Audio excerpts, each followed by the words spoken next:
마태복음 28장입니다. 잘 아시는 말씀인데 18절, 19절, 20절 제가 읽겠습니다.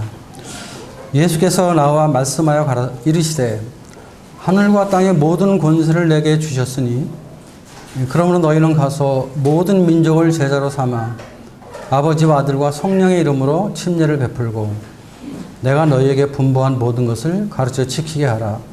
볼지어다 내가 세상 끝날까지 너희와 항상 함께 있으리라 하시느니라.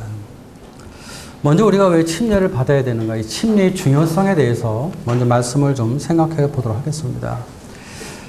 침례는 먼저 우리 주 예수님께서 직접 명령하신 말씀입니다. 그래서 이 모든 하나님의 교회는 주님이 방금 읽은 이 말씀은 승천하시기 전에 하신 마지막 말씀이거든요. 그래서 모든 하나님의 교회는 이 말씀에 순복을 해야 되는데, 첫 번째는 뭐냐 하면 모든 민족을 제자로 삼는, 모든 족속들을 제자로 삼는 것입니다. 무엇을 통해서 제자로 삼을 수 있습니까? 그것은 하나님의 복음. 그래서 이 복음을 통해서 모든 그 열방들을, 모든 민족들을 그리스도 안에서 하나로 주님을 섬길 수 있는 그런 길을 갈 수 있도록 하는 것이죠. 그 다음에 그렇게 제자가 된 다음에 그런 사람들에게 주님이 어떻게 하라고 말씀하셨어요? 아버지와 아들과 성령님의 이름으로 침례를 베풀라. 여기 세로 되어 있는데 여기 나나주에 보면 일을 해놓고 헬 또는 침례 이렇게 되어 있습니다. 그래서 세례와 침례를 지금 다 인정을 하고 있는 것입니다. 성경이. 그리고 침례계 성경에서는 침례로 번역이 되어 있습니다. 침례를 베풀라고 말씀하고 있습니다. 그래서 모든 교회는 복음을 전해야 되고 복음을 통해서 구원받은 사람들에게 침례를 베풀어야 되죠. 그 다음에 세 번째는 뭡니까? 20절에 보니까 내가 너희에게 분부한 모든 것을 가르쳐 지키게 하라. 이제 구원받은 것은 이제 신앙의 이제 시작이거든요. 마치 어린아이가 어머니의 태 속에서 생명을 가지고 태어난 것에 불과한 것이죠. 이 아이가 이제 자라기 위해서는 어떻게 해야 돼요? 잘 먹어야죠. 그래서 우리 믿음의 영혼의 양식은 하나님 말씀입니다. 그래서 말씀을 잘 가르쳐서 지키게 하라. 세 가지를 말씀하셨는데 하나님의 교회는 이 세 가지를 준행하는 교회가 하나님의 교회인 것입니다. 그래서 우리가 이제 복음서에 보게 되면 우리 주님도 이렇게 말씀하셨는데 우리 주님도 침례를 받는 모습을 우리가 보게 됩니다. 그 옆에 우리 마가복음 1장을 보겠습니다. 1장 9절입니다.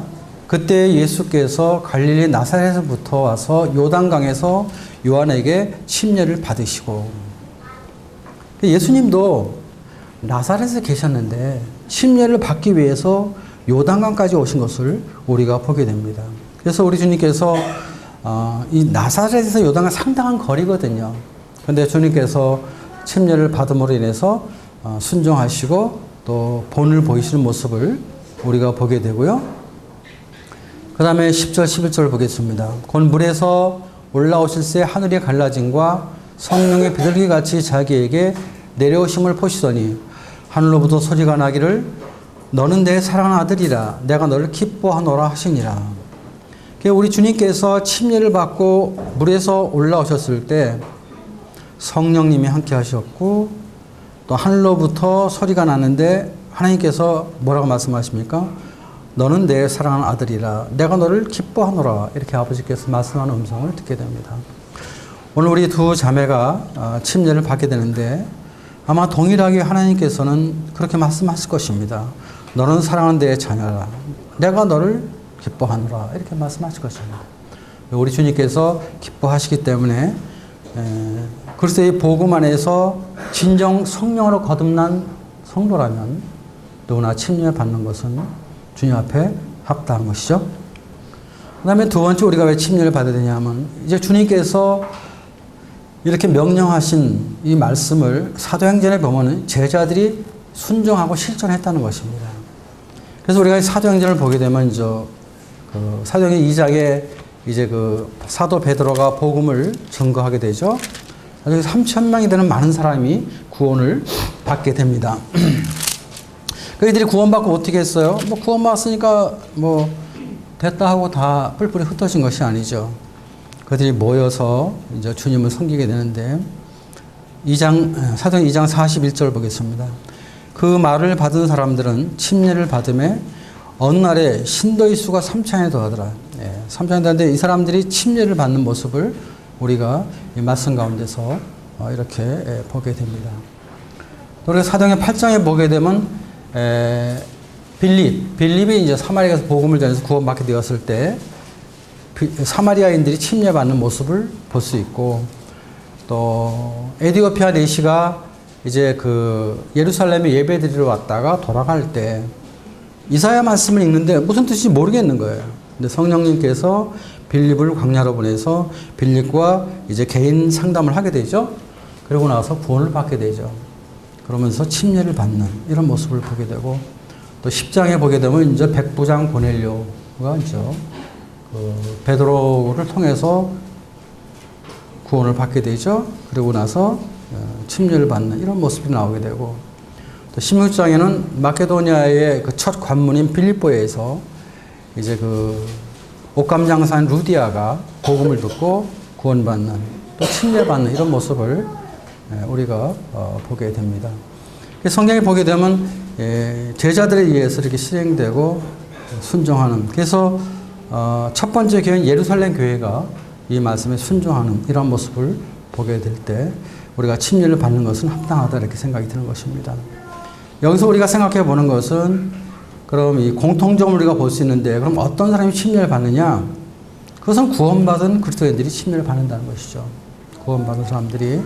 그러니까 뭐 성경을 많이 알고 학식이 많은 사람이 아니라, 또 뭐 교회를 오래 다닌 사람, 뭐 그런 사람들이 아니라, 뭐 구원받기 원하는 그런 사람이 아니라, 성경이 좀 짧더라도 또 교회에 오래 다니지 않았을지라도 주님의 죽으심과 부활하심을 믿음으로 말미암아 성령으로 거듭난 사람, 이런 사람들이 침례를 받는 것을 우리가 보게 되고, 그럼 침례는 언제 받느냐? 구원받으면 바로 받을 수 있어요. 구원받으면은. 저희가 이제 이런 분별력이 저희가 좀 약하기 때문에 저희는 좀 어느 정도 이렇게 시간을 두고 좀 간증을 보고 살피면서 우리가 하는데, 사실은 뭐 구원받는 게 분명하면 바로 즉시 줄 수 있는 것이죠. 그 다음에 이제 방법은 뭡니까? 전부 다 물속에 들어가는 거예요. 물속에. 침례를 주는 사람도 그렇고, 받는 사람도 그렇고, 다 물속에 들어가서 잠기는, 그것이 성경적인 것을 우리가 알 수가 있죠.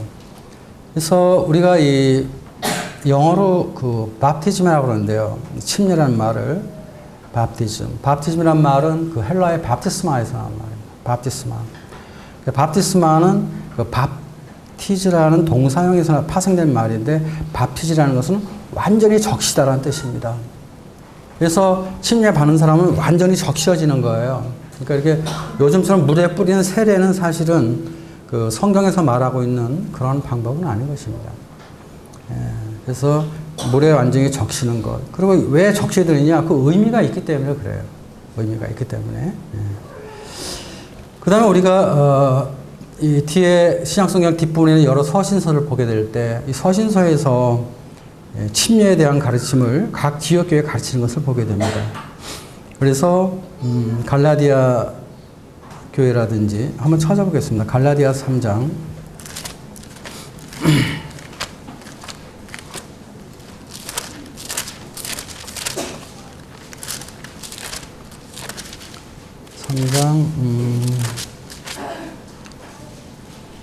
27절입니다. 누구든지 26절부터 보겠습니다. 너희가 다 믿음으로 말미암아 그리스도 예수 안에서 하나님의 아들이 되었으니 누구든지 그리스도와 합하기 위하여 새 침례를 받은 자는 그리스도로 옷 입었느니라. 이러면서 이제 침례에 대한 말씀을 가르치는 것을 볼 수 있고요. 또 골로새서에도 보면 골로새 교회에도 이런 말씀이 있습니다. 2장 12절입니다. 12절 말씀. 너희가 침례로 그리스도와 함께 장사되고 또 죽은 자들 가운데서 그를 일으키신 하나님의 역사를 믿음으로 말미암아 그 안에서 함께 일으키심을 받았느니라. 그리고 우리가 잘 아는 로마서 6장이나 또 우리가 이제 살펴볼 베드로서 3장 보면 다 침례에 대한 이런 가르침들이 나와 있는 것을 보게 됩니다. 그래서 침례를 우리가 순종해야 되는 것은요, 우리 주 예수님께서 직접 분부하신 것입니다. 직접 말씀하셨고, 두 번째는 사도행전에 보면 제자들에 의해서 각 지역교회가 순종을 했고, 그 다음에 서신서에 보면 각 지역교회가 침례를 가르침으로 모든 하나님의 교회가 순종했던 것을 보게 됩니다. 그래서 우리도 이러한 말씀에 따라서 순종을 하는 것입니다. 그래서 구원받은 사람들은 반드시 침례에 순종을 해야 되는 것입니다. 그러나 구원받지 않은 사람이 침례를 받을 때 그건 아무 의미가 없습니다. 그냥 물에 빠져서 나오는 것밖에 의미가 없는 거예요. 그러나 구원받은 사람들에게 침례는 대단히 중요한 것입니다. 그럼 우리가 침례를 받게 되는데 이 침례의 그 의미는 어떤 의미가 있는가 한번 좀 생각해 보겠습니다. 베드로전서 3장 말씀, 베드로전서 3장입니다.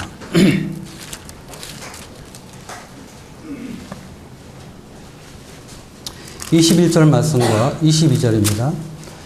베드로전서 3장 21절. 물은 예수 그리스도께서 부활하심으로 말미암아 이제 너희를 구원하는 편이 곧 침례라. 이는 육체의 더러운 것을 제하여 버림이 아니요 하나님을 향한 선한 양심의 강군이라. 그는 하늘에 오르사 하나님 우편에 계시니 천사들과 권세들과 능력들이 그에게 걱정하느니라. 자, 침례의 뜻에 대해서 우리가 생각해보면 첫 번째는 어떤 의미가 있냐 하면요. 너희를 구원하는 표라고 그랬습니다. 너희를 구원하는 표.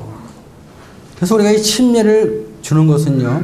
이 사람이 구원받았다는 것을 공식적으로 인정해 주는 것입니다. 이 사람의 믿음의 고백과 신앙 간증에 따라서 교회가 분별하게 되고 이것이 거짓이 아닌 참된 것으로 분별이 될 때 교회는 이 사람이 구원받았다는 것을 인정해 주는 것이죠. 그래서 우리가 침례를 받는 것은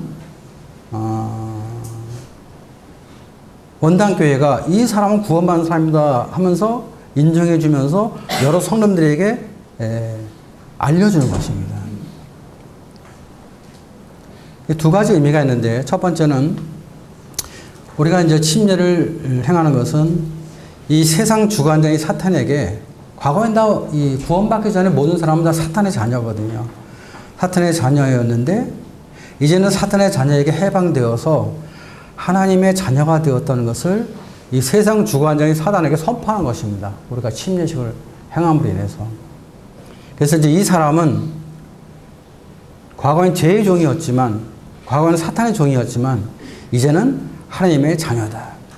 이 하나님의 진리 안에서 이 복음의 진리 안에서 참된 자유를 얻고 그리고 그리스도에 대한 믿음을 가진 하나님의 자녀인 것을 이 세상 주관자인 사단에게 선포하는 아주 엄숙한 자리입니다. 뭐 우리끼리는 뭐 즐겁고 이렇게 찬양 부르고 하는 것이지만 영적으로 볼 때 이런 아주 깊은 의미가 있는 것입니다. 사단의 자녀가 아닌 하나님의 자녀라는 것을 의미하는 것입니다. 이것은 뭐예요? 오늘 침례받는 우리 자매들의 주인이 바뀌었다는 것을 말하는 것입니다. 과거에는 사단이었어요. 사실 뭐 내가 주인이라고 하지만 내 영광을 위해 산다 그러고 내 유익을 산다지만 사실은 사단에 의해서 조종돼서 다 살아왔던 거거든요. 그런데 이제 주인이 바뀐 거예요. 사단에서 주님으로. 오늘 우리가 이 침례를 받는다는 것은 바로 예수 그리스도가 나의 주님이다 하는 것을 고백하는 것입니다.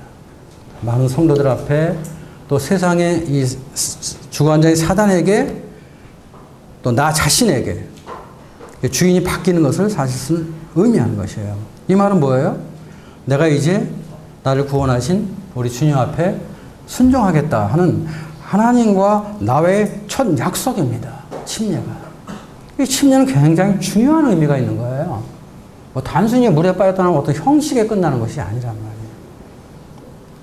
그리고 과거에 나는 죽었다는 것이죠. 과거에 옛 성품의 지배에서 나는 죽었다. 이 죄의 지배는 끝난 겁니다. 물론 우리가 죄를 안 짓는다는 것이 아니에요.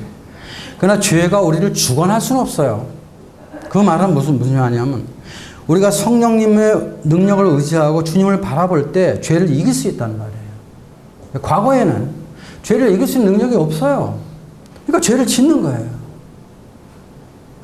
그러니까 죄의 종이 될 수밖에 없는 거예요. 그러나 구원받고 나서는 비록 우리가 연약할 때 죄를 짓긴 하지만 죄의 종이 된다는 것은 아닙니다. 죄가 우리를 주관하지 못합니다. 왜? 우린 죄를 극복할 수 있는 믿음의 능력이 있기 때문입니다. 그 다음에 두 번째는 이제 침례를 줌으로 인해서 하나님의 교회에 공적으로 영접을 하는 것입니다. 뭐 개인적으로 구원받았다고 하는데 물론 좋은 고백이죠. 그런데 이제 교회가 침례를 주는 것은 교회가 공식적으로 영접을 해주는 것이에요. 그리고 이 교회의 지체로서 공식 영접을 하게 되는 것입니다. 그러면 어떻게 돼요? 원당 교회에서 형제 자매를 영접한다는 것은 원당 교회의 모든 사역에 같이 동역할 수 있는 그런 특권이 있는 것입니다. 그래서 침례를 받은 분들은 이제 떡에 참여할 수 있고 예배에 참여할 수 있는 특권이 있는 것이죠. 이건 특별한 권리입니다. 여러분들 주일날 우리가 떡과 잔에 참여하는 것, 우리가 예배에 참여하는 것, 이게 아무나 할 수 있는 것이 아닙니다. 우리가 무슨 뭐 저에게 나와서 헌금 많이 한다고 준다든지 또 뭐 1년, 2년 지나면 뭐 자동으로 주는 게 아니잖아요. 그렇죠? 정말 구원받은 사람인 것이 확신되고 우리가 영접을 하게 될 때 하나님의 교회에 거룩한 예배에 참여할 수 있는 놀라운 특권을 주는 것입니다. 정말 제사장의 직분을 행하는 것입니다. 정말 제사장의 직분을 행하는 것입니다. 그래서 형제님들은 이제 공적으로 이 모임을 대표해서 감사할 수 있고요. 찬송을 택할 수 있고요. 우리가 모두 아멘으로 화답하게 되고요. 또 자매님들도 같이 그 찬양을 부르고 또 자매님들 개인적으로 얼마든지 기도함으로 인해서 하나님 앞에 직접 예배드릴 수 있죠. 또 뭐 우리가 복음을 전한다든지 또 단에 나와서 말씀을 전한다. 주님 은사 주실 때 그렇게 또 전할 수도 있고 또 교회가 하는 여러 가지 일에 같이 기도하고 같이 신방하고 같이 전도하고 이런 것들은 구원받은 성도의 특권입니다. 원당 교회에서 침례를 받아서 원당 교회 이런 일을 하는 것은 뭐 의무적으로 뭐 그냥 어쩔 수 없이 하는 것이 아니라 이건 우리만이 할 수 있는 특권입니다. 아무나 할 수 있는 것이 아닙니다. 이런 것들이 이제 허락이 되는 것이죠. 우리가 그 복음서를 보게 되면 주님도 그 침례 받기 전까지는요 그냥 사람의 아들로 살아오셨어요. 사람의 아들로. 그러나 주님의 요단강 침례를 받으시고 그리고 마태복음 4장에 보게 되면 사단에게 이제 그 시험을 40일 동안 받으시죠. 그럼 주님께서 이제 공적 사역에 임하는 것을 보게 돼요. 이때는 어떤 그 사람의 아들이 아닌 하나님의 아들로서 이제 사역을 하게 되죠. 그래서 주님의 첫 번째 메시지가 회개하라, 천국이 가까웠느니라. 이러면서 이제 주님이 하나님의 아들로서 사역하는 모습을 우리가 보게 됩니다. 요셉의 아들이 아닌 하나님의 아들로서 주님이 한 30살쯤 되어서 그런 일을 시작하셨죠. 그리고 한 3년 후에 이렇게 이제 십자가에 돌아가시는 이런 모습을 우리가 보게 됩니다. 그래서 우리가 이 침례를 받는다는 것은 너희를 구원한 표다. 구원을 인정해주는 그러한 것이다 하는 것을 우리가 생각해 볼 수 있고요. 두 번째는 육체의 더러운 것을 제하여 버림이 아니라는 것입니다. 육체의 더러운 것. 이 더러운 것은 뭐냐? 우리의 죄를 말하는 것입니다. 우리의 죄를. 이 침례를 받는다는 것은 죄사함하고 관계되는 것은 아닙니다. 침례를 받으면 죄사함 받고 침례를 안 받으면 죄사함 이런 것은 아닙니다. 바꿔 얘기하면 침례가 구원의 조건은 절대 아니라는 것이죠. 왜냐하면 우리의 죄 문제는요 주님의 피로 해결된 것입니다. 주님의 피로써 우리의 모든 악하고 더러운 것들이 씻김을 받은 것이죠. 거룩해진 것입니다. 그래서 그리스도의 피 외에는 우리를 구원할 능력이 없습니다. 근데 이제 보통 이단들 보게 되면은 그 예수님의 십자가의 사역을 믿고 침례를 받아야 된다. 뭐 이러한 이제 주장을 하게 되는데 그래서 침례를 구원의 조건으로 이렇게 이야기를 하고 있습니다. 이게 잘못된 것입니다. 지방교회 같은 경우도 침례를 받아야 된다. 이렇게 구원의 조건을 이야기하고 있습니다. 이런 것은 합당한 것이 아니죠.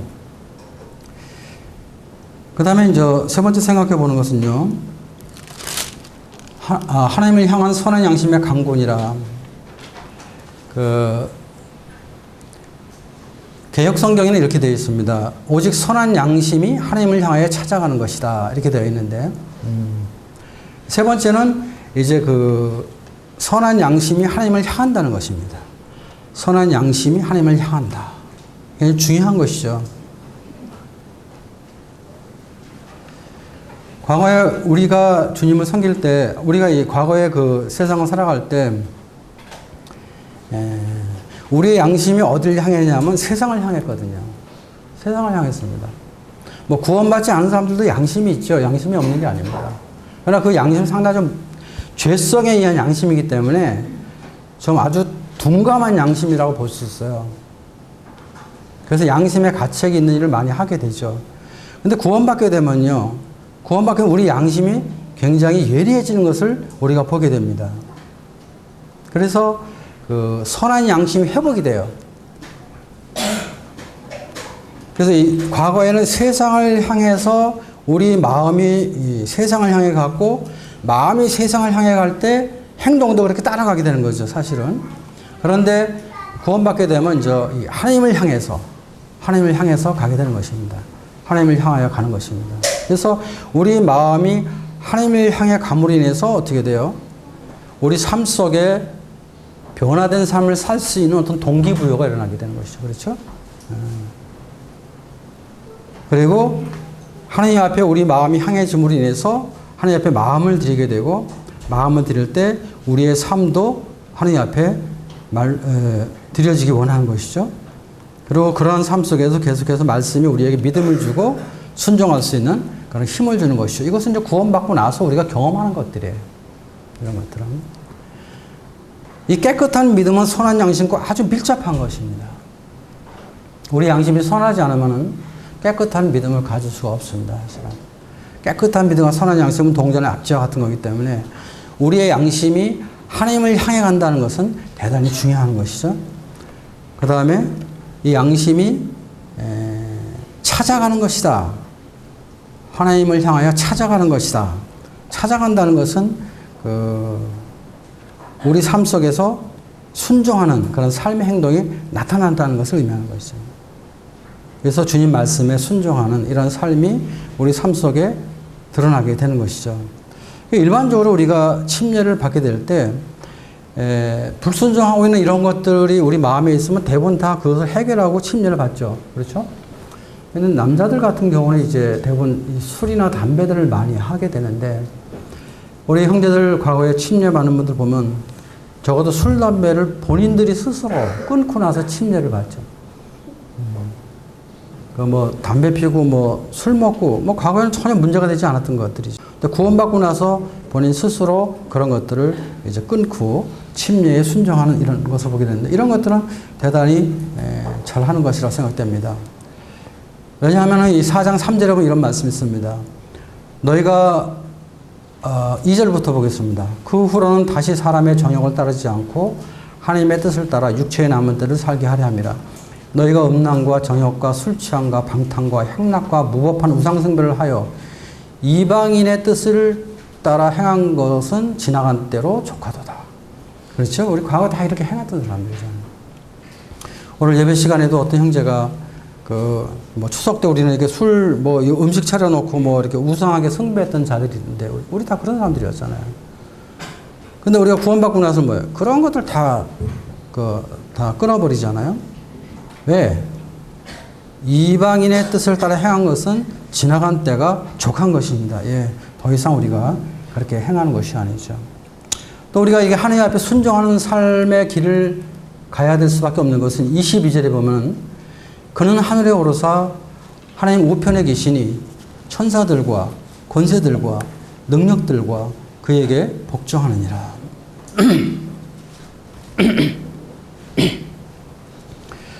그는 누굽니까? 우리 주님은 말씀하시는 것이죠. 우리 주님이 어떤 분이세요?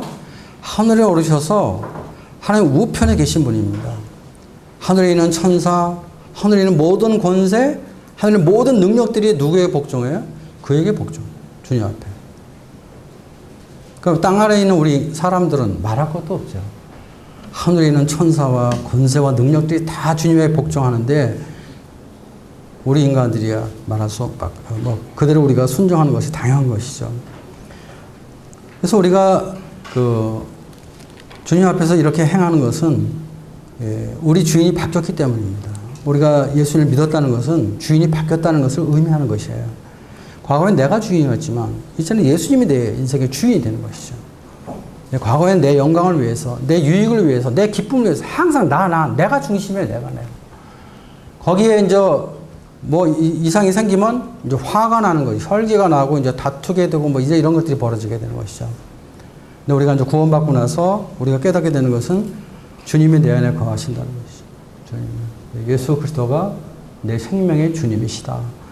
나의 주님이시다. 그래서 내가 이제부터 내가 사는 것은 나를 위하여 사는 것이 아니라 나를 위하여 죽으신 하나님의 아들을 믿는 믿음 안에서 사는 것이다. 이런 고백을 하게 되는 것이죠. 그래서 주님의 영광을 위해서, 주님의 이름을 위해서, 주님의 유익을 위해서, 주님의 기쁨을 위해서 우리 삶의 가치가 바뀌어지는 것입니다.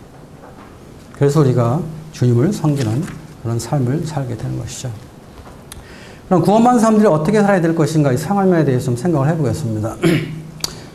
개인 생활과 교회 생활 두 부분을 먼저 좀 생각해 보고 싶은데 개인 생활에 대해서 먼저 좀 생각해 보겠습니다. 로마서 10장을 보겠습니다.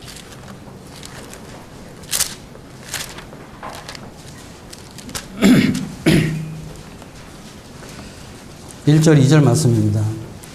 그러므로 형제들아 내가 하나님의 모든 자비하심으로 너희를 권하노니 너희 몸을 하나님의 기뻐하시는 그 거룩한 산 제물로 드리라. 이는 너희가 드릴 영적 예배니라. 2절 너희는 이 세대를 본받지 말고 오직 마음을 새롭게 함으로 변화를 받아 하나님의 선하시고 기뻐하시고 온전하신 뜻이 무엇인지 분별하도록 하라. 우리가 참 중요한 것은 구원받고 나서 우리에게 주님이 원하시는 것은 거룩한 산 제사를 드리는 것입니다. 너희 몸을 하나님이 기뻐하시는 거룩한 산 제사. 우리가 이제 구원받기 위해서는 우리가 두 가지 구원받고 나서 우리가 삶 속에서 두 가지가 나타나야 되는데요. 하나는 거룩한 삶입니다. 거룩한 삶. 우리가 구원받고 나서 과거에 죄 지었던 그런 삶을 계속 반복하고 산다는 것은 합당한 것이 아닙니다. 우리가 구원받은 것은 구별됐다는 뜻이거든요. 세상에서 불러냈다. 세상과 구별됐다. 이런 뜻입니다. 우리가 세상 사람이 행하는 그러한 여러 가지 일들을 우리가 행할 수가 없습니다. 그래서 이런 거룩한 삶이 우리 삶 속에 기초가 되면서 어떻게 돼요? 우리의 삶을 누구한테 드려야 돼요? 그러면 하나님 앞에 산 제물로 드리는 것입니다. 사실 제사 제물은 다 죽는 거잖아요. 구약의 제물은 다 죽는 겁니다. 다 죽은 제물 드렸습니다. 그러나 주님께서 마지막 제물로 십자가에서 죽으셨기 때문에 우리를 구원하기 위해서 죽을 이유가 없어요. 우리 자신을 산 제물을 드릴 필요가 없습니다. 이제는 우리가 살아있는 제사를 드려야 되는 것입니다. 바꿔 여기서 우리의 삶을 하나님 앞에 헌신하는 이러한 삶을 살아야 되는 것입니다. 그러니까 구원받고 나서 우리의 믿음의 성장은 우리가 얼마만큼 믿음으로 헌신하느냐에 달려 있습니다.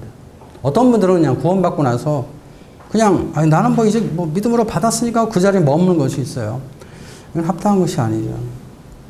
구원받고 난 다음에 우리는 우리의 삶을 헌신하는 주님 앞에 드리는 이런 것이 필요합니다. 우리의 시간, 우리의 물질, 우리의 은사, 하나님의 영광을 위해서 드리는 이러한 것들을 우리가 자꾸 연습해야 돼요. 우리가 헌신할 줄 모르거든요. 왜? 우리는 구원받기 전에 항상 나를 위해서 사는 사람이에요. 나를 위해서. 나 아닌 다른 대상에게 뭘 준다는 것에 대해서 우리 익숙하지 않아요. 잘 안 돼요. 아깝다는 생각이 들고 막 그런 생각이 들어요. 근데 이런 것은 말씀 한번 들어서 아멘 믿음으로 뭐 이렇게 되는 게 아니에요. 믿음으로 받고 계속 드리는 연습을 해야 돼요. 드리는 연습을. 그 브래들린 그 운동에 대해서 우리가 볼 때 모임의 최초의 선교사가 이제 안토니 노리스 크로우스인데요. 그분은 치과 의사였어요. 굉장히 부유하게 산 분이었는데 그는 처음에 10분의 1을 헌신했어요. 10분의 3, 10분의 5. 그러니까 나중에 10분의 9를 헌신하고 자기 10분의 1 가지고 생활하는 사람이에요. 그러니까 나중에 자기 몸 전체를 들여서 선교사로 나갔어요. 헌신이라는 것은 뭐 하루아침에 되는 게 아니거든요. 근데 처음부터 이런 습관을 들여야 돼요. 처음부터. 근데 이런 습관이 안 된 분들은요. 못 드리게 돼 있어요. 아무리 뭐 구원이 오래돼도 드릴 수 없습니다. 제가 이번에 컨켄에 갔을 때 대지가 3,000평에 지금 기숙사가 완공이 됐어요. 지금 예배당을 짓고 있는데요. 그 형제가 무슨 돈이 있겠어요? 돈을 버는 사람도 아니고.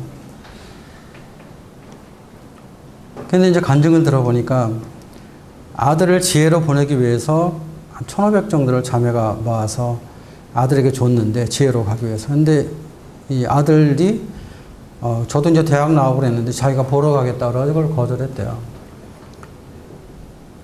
자기가 벌어서 좀 지혜로를 갔다 온 걸로 제가 알고 있는데, 그래서 이 형제가 이걸 가지고 어떻게 할까 하다가 예배당 기숙사를 먼저 줘야 되겠다.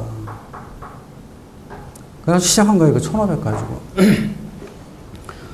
제가 언젠가 한번 통화하다가 얼마 드는데 그랬더니 한 1억 5천 잡고 있습니다 그러더라고요.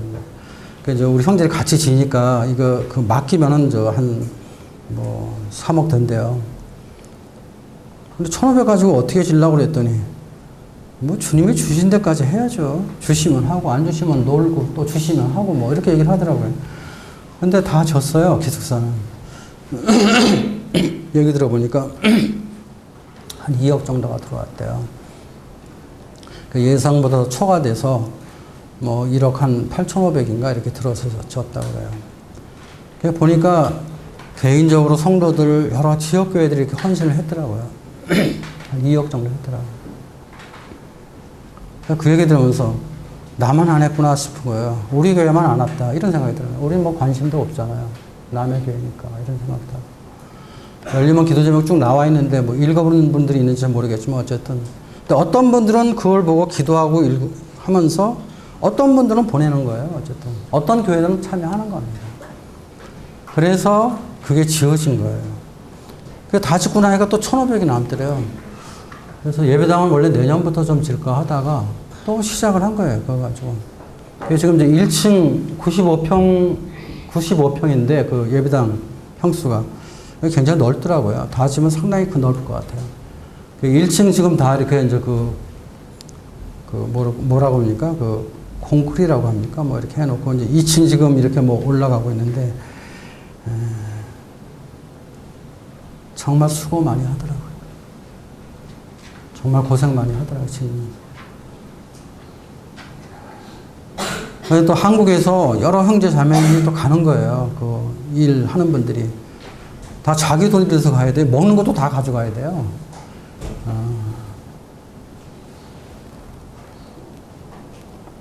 연차 휴가 내가지고 이번에 뭐 또 거제 모임에서 몇 명이 온대요. 뭐 정기 용접하는 분들이 필요한데 거기 형제들이 이제 이렇게 연차 휴가를 내서 온대요. 자기들이 다 먹을 거 다 싸들고 와야 됩니다. 선교지에 뭔가 또 필요한 것을 가지고 다 와야 돼요. 어쨌든 이런 것들이 뭡니까? 산 제물로 자기의 삶을 드리는 거예요. 그런 사람들, 그런 교회들을 통해서 주님은 하나님의 뜻을 이루어 가시는 거예요.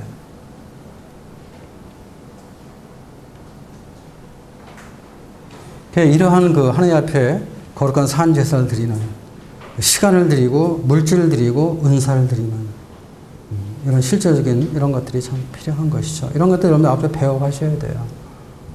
배워가셔야 돼요. 두 번째는 12장 2절입니다. 너희는 이 세대를 본받지 말고 오직 마음을 새롭게 함으로 변화를 받아 하나님의 선하시고 기뻐하시고 온전한 뜻이 무엇인지 분별하도록 하라. 이 세대를 본받지 말라는 것. 이 세대를 본받지 말라는 게 무엇입니까? 이 세상의 유행을 따라가지 말라는 거예요. 세상의 풍습을 따라가지 말라는 거예요. 그렇게 하기 위해서는 어떻게 해야 돼요? 우리 마음이 새로워져야 되거든요. 어떻게? 하나님의 선하시고 기뻐하시고 온전한 뜻이 무엇인지 분별하는 이러한 삶을 살아야 되는 것이죠. 그래서 우리의 삶 속에 여러 가지 일들 속에서 하나님의 선하심이 무엇일까?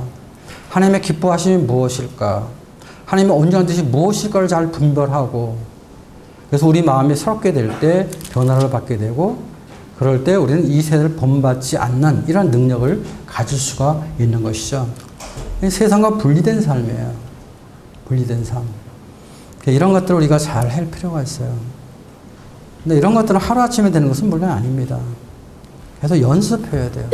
훈련해야 돼요. 우리 개인적으로 주님 앞에, 하나님 앞에 헌신할 수 있는 삶을 살아야 되고, 또 분리된, 이런 성별된 삶을 살아야 되는 것입니다. 그 다음에 사도행전 2장을 보겠습니다.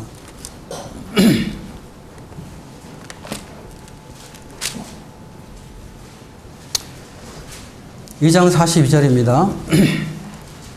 그들이 사도의 가르침을 받아 서로 교제하고 떡을 떼며 오로지 기도하기를 힘쓰니라. 이 사람들이 약 3,000명이 구원받았는데, 뭐 구원받고 났다고 해서 다 개인 프레이한 게 아니에요. 이 사람들이 모여서 어떻게 했냐면요.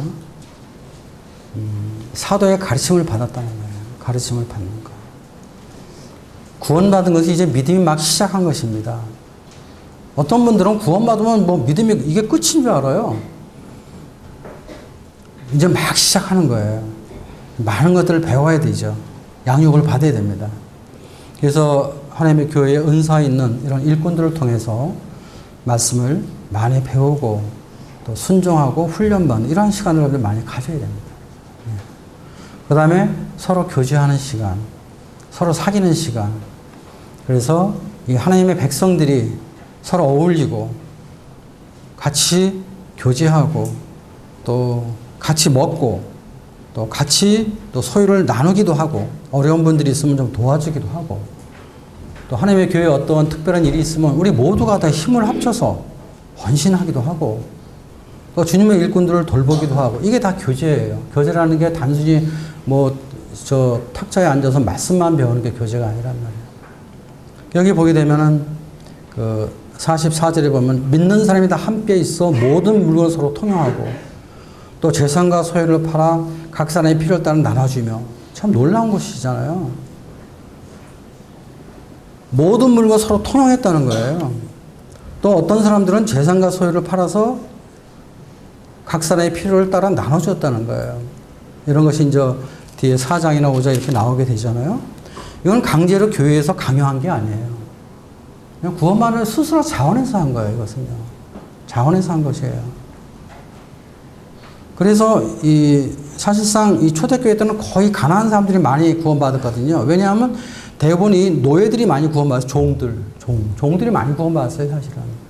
그런 가운데 이 부자들이 들어오게 됐을 때 그 종들의 그런 삶 속에서 그들의 그 어려움을 그들이 그냥 안 넘어갔다는 거예요.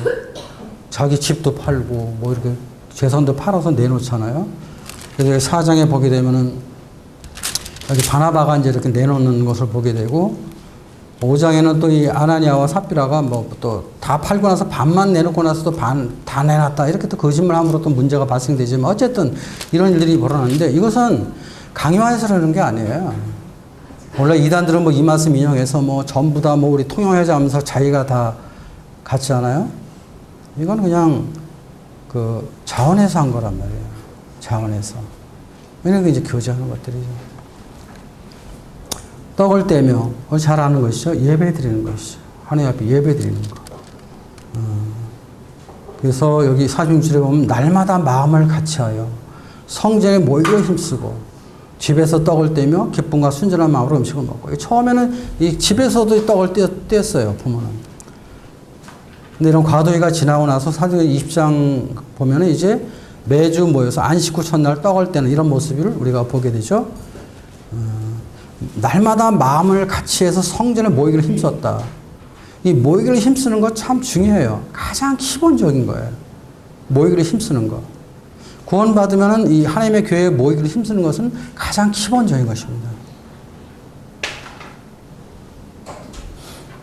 근데 저는 마음이 어려운 게 왜 주일만 나오고 다른 수요일이나 다른 금요일은 왜 안 나오는지 저는 거기에 대해서 참 어려워요, 항상. 우리 모임은 주일이나 수요일이나 똑같아야 돼요, 사실은. 물론 어떤 직장 이런 것 때문에 약간의 오차 범위는 있을 수 있지만은 같아야 되는 거예요. 근데 주일 아침에 꽉 차는데 수요일은 반밖에 안 찬다. 이런 것들은 참 어려운 문제입니다. 처음에 습관을 잘못 들인 거예요. 이런 것들. 처음. 어떤 모임 가보면요. 주일이나 수요일이나 똑같은 모임도 여러 많아요. 근데 어떤 모임들은 주일날하고 수요일날하고 달라요, 모임. 대부분의 모임들 그렇죠. 근데 이 모이는 것, 날마다 마음을 같이 해서 모이는 것, 이거 가장 중요한 거면서 기초적인 것이거든요. 물론 우리가 어떠한 그 사정 때문에 못 오는 것은 다 이해하잖아요. 나올 수 있는데도 안 나오는 분들, 그건 우리가 어떻게 이해해야 되는 거예요? 이런 것들은. 그냥 습관이고 타성이거든, 이런 것들. 이런 것들은 우리가 주님 앞에서 돌이켜야 된다고 저는 생각합니다. 그 다음에 기도하기를 힘썼다. 기도하는 것. 참 구원받고 나서 우리의 삶에 또 하나의 새로운 변화와 어떤 그 능력을 부여받을 수 있는 길이 있다는 것은 바로 기도하는 것인데요. 주님 앞에 기도하거든요. 처음엔 기도 잘 안 해요. 근데 이제 주님 섬기다 보면 힘든 일들이 일어나게 되죠. 어려운 일이 있을 때는 이제 기도하게 되죠.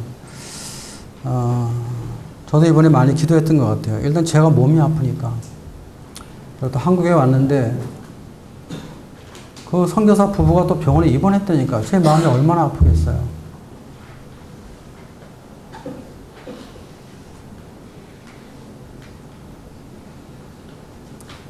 또 간절히 기도 부탁을 하고 공항에서 기도하고 버스 타고 오면서 기도하고 집에 와서 또 저도 몸이 어려워서 눕기 전에 기도하고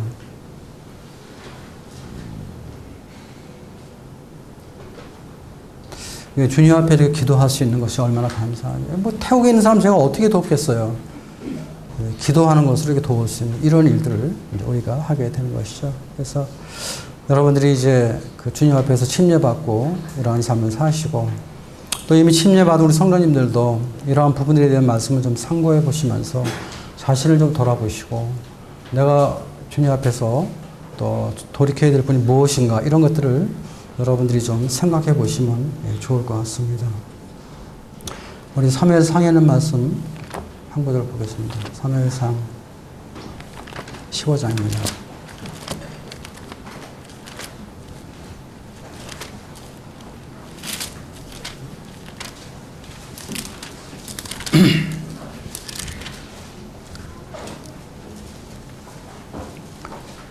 (22절) (23절입니다) 사무엘상 15장 22절 23절 제가 읽겠습니다. 사무엘이 이르되 여호와께서 번제와 다른 제사를 그의 목소리를 청종하는 것을 같이 좋아하시겠나이까. 순종이 제사보다 낫고 듣는 것이 순양의 기름보다 나으니 이는 거역하는 것은 점치는 죄와 같고 완고한 것은 여기 사신이라는 거짓인 이런 뜻입니다. 거짓인 우상에게 절하는 자와 같음이라. 왕이 여호와의 말씀을 버렸으므로 여호와께서 왕을 버려 왕이 되지 못하게 하셨나이다. 우리가 주님 앞에 순종하는 것이 제사보다 나은 것입니다. 우리가 주님 앞에 순종하지 않으면요, 주님 앞에 쓰임 받지 못해요. 우리가 주님 앞에 쓰임 받으려면 주님 앞에 순종하는 삶을 사셔야 됩니다. 아주 이 기본부터 순종할 줄 알아야 돼요. 한 발짝 한 발짝씩. 지금 여기는 지금 이 사무엘상 15장은 지금 그 이스라엘 왕인 사울이 지금 아멜렉을 진멸하라는 하나님의 말씀을 불순종했거든요. 그래서 그냥 이런 양이나 이런 거, 소 같은 거, 병 들고 마른 것들은 다 죽이고, 이렇게 기름진 거, 이런 것들은 다 남겨놓고, 왕도 안 죽였어요, 지금. 이제 지금 하나님께서 그 사무엘을 통해 책망하는 그런 말씀입니다. 그런 가운데서 아주 무서운 말씀 하시죠. 왕이 여호와의 말씀을 버렸으므로 여호와께서 왕을 버려. 이건 아주 무서운 말씀입니다. 왕이 되지 못하게 하셨다. 물론 우리가 구원 취소되는 건 아니지만 주님이 우리를 주님의 사역에서 버린다는 거 그렇게 하신다면 그건 아주 무서운 것입니다. 제일 두려운 거예요. 우리가 일꾼들로서. 이런 것들 우리가 주님 앞에 순종할 필요가 있습니다. 또 한 말씀 보고 마치겠습니다. 우리가 잘 아는 말씀이죠. 갈라디아서 2장 20절 말씀.